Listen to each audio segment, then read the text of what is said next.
Hey guys, it's Ralph here. So I'm here to talk to you guys about depression. What's depression, you ask? Well, before I answer that, let me tell you about our sponsor for this video, Raid Shadow Legends. I've never been much of a mobile gamer, but forget everything you think you know about mobile games because Raid Shadow Legends is one of the most ambitious RPG projects of 2019 and has just been released and will change everything you know about mobile games. Just look at the level of detail of these characters. If you use the code RELPY12, you can start with 50,000 silver, join the special launch tournament, and get the exclusive Relpy Zord. You better hurry because it's getting big fast. You can play for totally free. Just click the link below in the description. Now let's get back to the video. Now what is depression?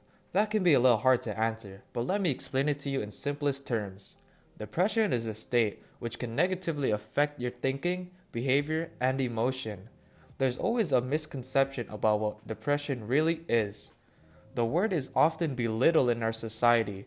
It's used to describe every pinch of unhappiness that we feel. It's not as simple as that. Depression is being sad whenever something in your life goes wrong. When you fail your math test or lose your dog, you feel sad, right?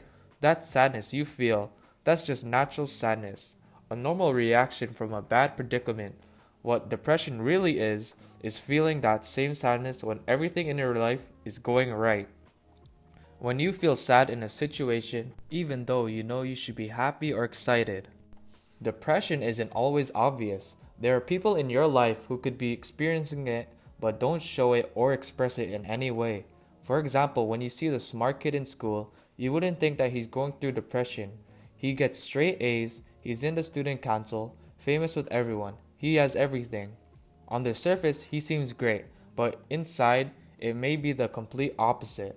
This is purely hypothetical, but it goes to show that people are more complex than it seems. They may not express it, but whatever reason may be for not sharing it, we can't ignore that it's a serious condition. Depression can lead to self-harm, social anxiety, and even suicide. There are many factors that can lead an individual to experience depression, such as pressure and loss. It may be hard, but it's possible to notice someone being depressed by noticing small changes in their personality. You can take the movie It's Kind of a Funny Story as an example.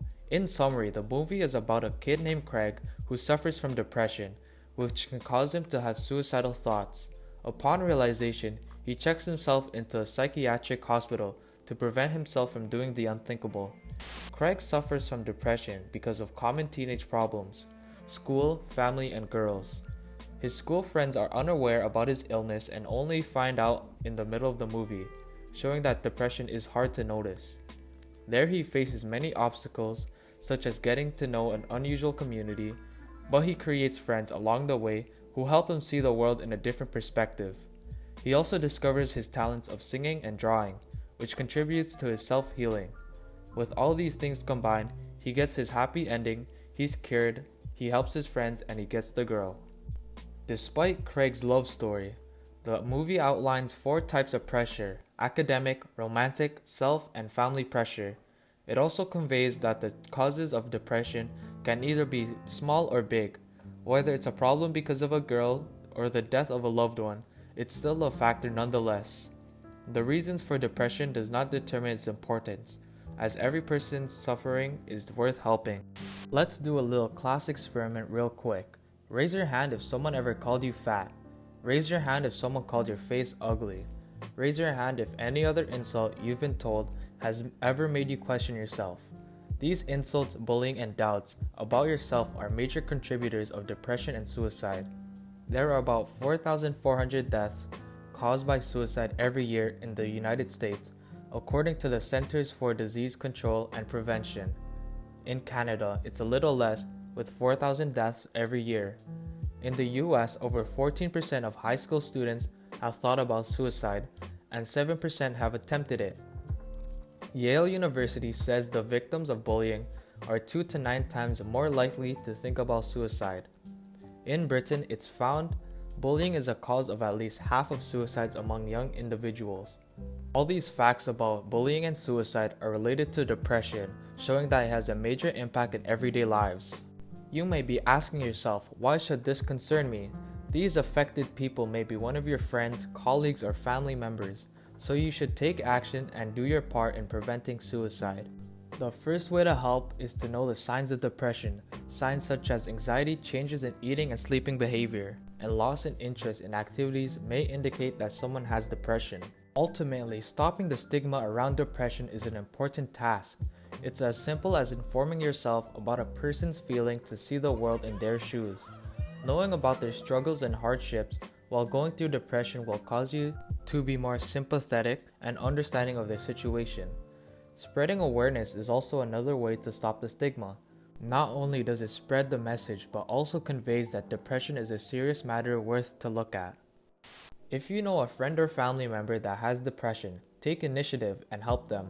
Inform yourself with their situation and approach with caution. Help comes in many different forms, and if you can't offer the help they need, then you should find someone who can, like an organization or a program. Organizations such as Kids Health Phone, National Alliance on Mental Illness, Anxiety and Depression Association of America/Canada, National Institute of Mental Health, Canadian Mental Health Association, Canadian Association for Suicide Prevention. All of these organizations have proven to be trustworthy and have helped many young and aspiring youths live on to this day. So don't hesitate to contact any of the organizations listed, and all of the information will be down in the description box below. Do your part in the fight against depression and you might just save a life.